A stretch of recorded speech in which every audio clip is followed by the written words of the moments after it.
Cette ville de 600 000 habitants, sous le soleil, est bercée par le chant des mouettes, est celle où les Yanadoko vont tenter d'écrire une nouvelle page de leur histoire ce dimanche face au Canada.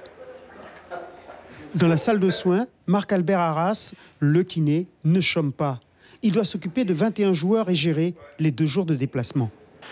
On voyage, grand décalage horaire. Pour ceux de métropole, c'est 8 heures. Ceux de la Guyane, c'est 4 heures. Donc on s'est tous mis aux horaires du pays où on arrive, que ce soit en métropole, que ce soit à Vancouver, pour que tout de suite ils puissent être opérationnels. Donc ça fait des très très longues journées au début. Et puis après, ça se passe tranquillement. Aujourd'hui, la nuit était meilleure que celle d'hier et ça va aller de mieux en mieux. Parmi les joueurs, des revenants comme Jean-David Legrand, absent depuis la Gold Cup, il a récupéré de sa longue blessure.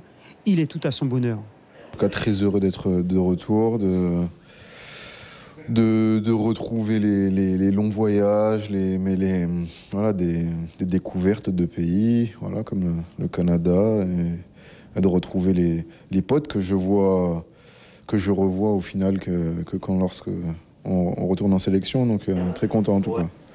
Avec lui, un habitué. Depuis juin 2018, Geoffrey Torvik, le milieu de terrain, s'est installé dans l'équipe. Il sent monter la détermination du groupe. On reste concentré sur l'objectif. Voilà, je ne sens pas de pression particulière parce qu'on a confiance en nous et puis on verra bien. On fera tout ce qu'il faut en tout cas pour que ça y aille. Pour cela, 3 défenseurs, outre Legrand, effectuent leur retour. Josué Albert de Clermont, Johan Salmier de Troyes et Alain Maugès d'Angoulême. Avec eux, Franz Bebeto Atoukou, attaquant, nouveau venu, aux côtés de Arnold Abelinti qui récupère lui aussi d'une blessure. Quant à Kevin Riemann, il est bien là, malgré une douleur au mollet. Le sélectionneur, Thierry Denif, espère qu'il sera totalement opérationnel pour dimanche, car il va falloir l'emporter. Il nous faut absolument repartir d'ici avec un résultat positif.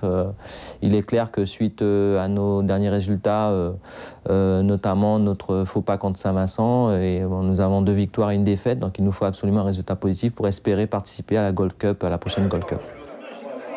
Le défi est de taille, mais l'on sait que les Yanadoko ont toujours été héroïques quand ils se sont retrouvés dos au mur. Espérons que dimanche, la série se poursuive.